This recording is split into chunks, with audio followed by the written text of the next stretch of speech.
So I sort of intend to make this one quick, but I sort of feel that I can't. That time I joined a cult.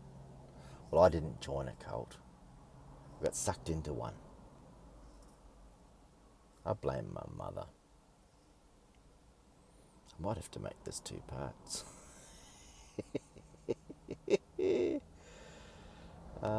So, I was 17.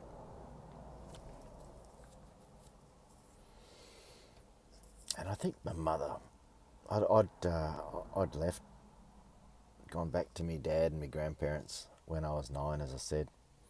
And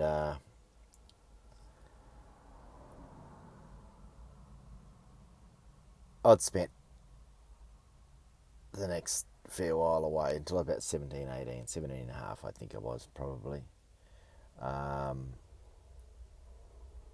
And I transferred my apprenticeship down to, I sort of saw the future, what was happening, that the government was going to privatise that whole sector, and I saw that that wasn't going to stay too long. So I transferred my apprenticeship down to where my mother and my brothers were.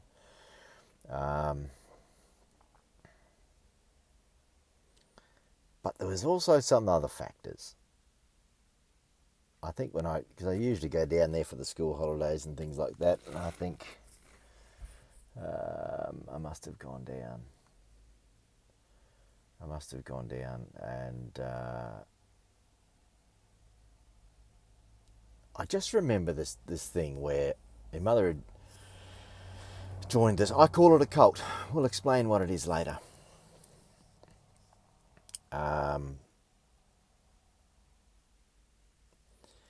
And it was run by this cult was run by a husband and wife team.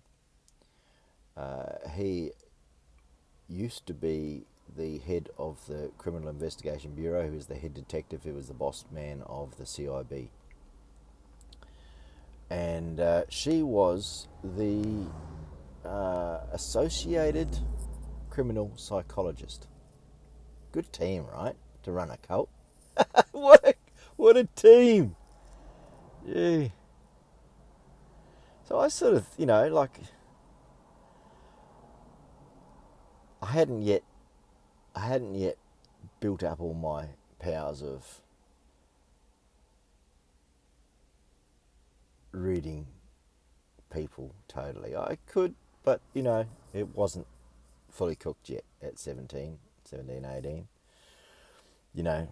Getting into that drinking culture thing in my dad's town and stuff like that, getting in with the wrong crowd, and there was, plenty of booze and pot and all that sort of stuff, and so that can you can get a little bit clouded, and peer pressure, and all those things that young adolescents will want to go and chase, cars and girls and all. I don't know, whatever order, I don't know, but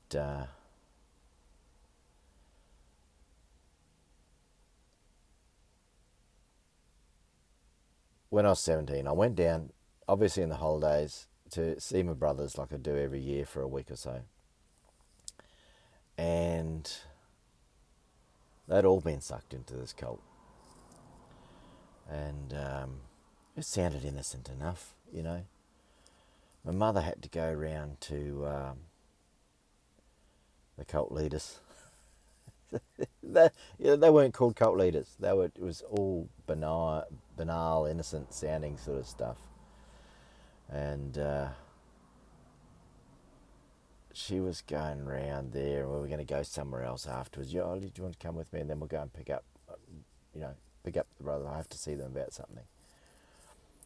So I'm not suspecting anything. I think this was actually set up. I think about it in hindsight, and I think it was set up.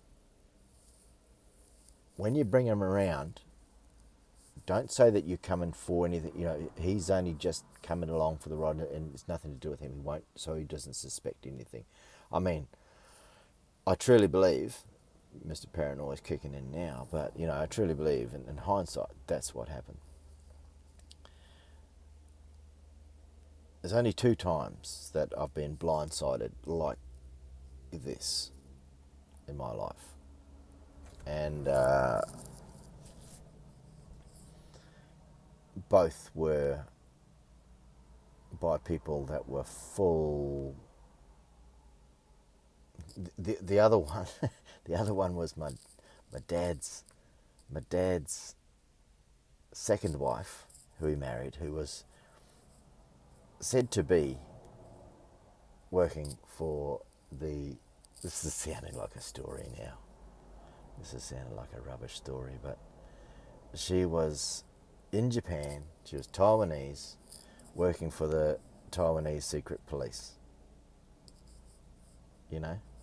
Whatevs, but probably true. She, to have those sorts of skills, you'd know how to play people, you'd know how to read people. But anyway, let's get back to the cult, right? So we we went into a back room, comfortable enough, like a lounge room, and I was just sitting off to the side of my mother there, and somehow the conversation by the cult leader the husband fella, and really they were a team. They were not. One wasn't the leader. They were a team. Gee, wow. And just in a passing comment would have said something, would have asked something. And I couldn't even say what it was now. And it hit me. It hit me, I don't know where, in my stomach, something. And then the wife, the psychologist one, come in on a different angle with another hit. And I felt like these people knew me. Within half an hour, my problems from my childhood were all unearthed, and they could help. So I was in. And it would have been, within a few months or 6 months that I went back and I packed up all my gear and moved down there. But I also moved because the writing was on the wall with the apprenticeship at that place, so. And then the other excuse that I used, and a reason, it's just not an excuse, it's a reason, probably one of the most decent reasons, was that I wanted to go and make contact with my brothers before I sort of had no contact, because we would have drifted apart, sort of thing, and there is some aspect of that still. So there it is. Joined a cult. I was in there for 18 months before I got out. I'll come back another time and I'll tell you about the shotgun incident when they stormed the room with shotguns, knocked out the power, stormed the room, jammed everyone against the wall, shotguns, balaclavas on their head, all this sort of stuff. Turns out they were blanks, but no one really knew that. I was actually going to take one of the blokes out, and I think they recognised that, and they took me out pretty early. A few of the men handed me outside and took me out and told me, hey, it's a what would you call it? It's a pantomime. You don't mock terrorism 17-year-old kids and tell them that this is how things are in China, so you better get ready for it.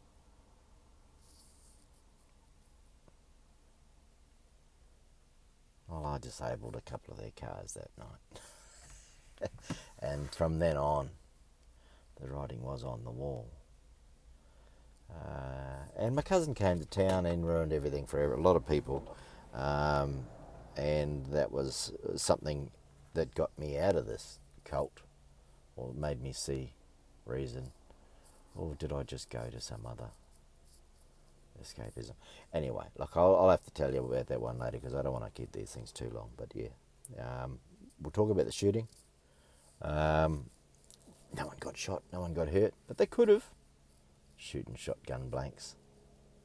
Shotgun blanks that's rat shot. You know, you can take out. You wouldn't want to be pointing that at someone. Gee, no, hell no, hell no. The bloke said, "I'm going to pull the trigger, and you pretend to fall down on the ground like you've been shot." Like, no, mate, no. You're lucky you don't rip your throat out. But anyway, I got out of that cult, but I'll tell you a little bit more about it. And I learned a lot about people and tribalism from that whole thing. So anyway, I'll come back to you on that one.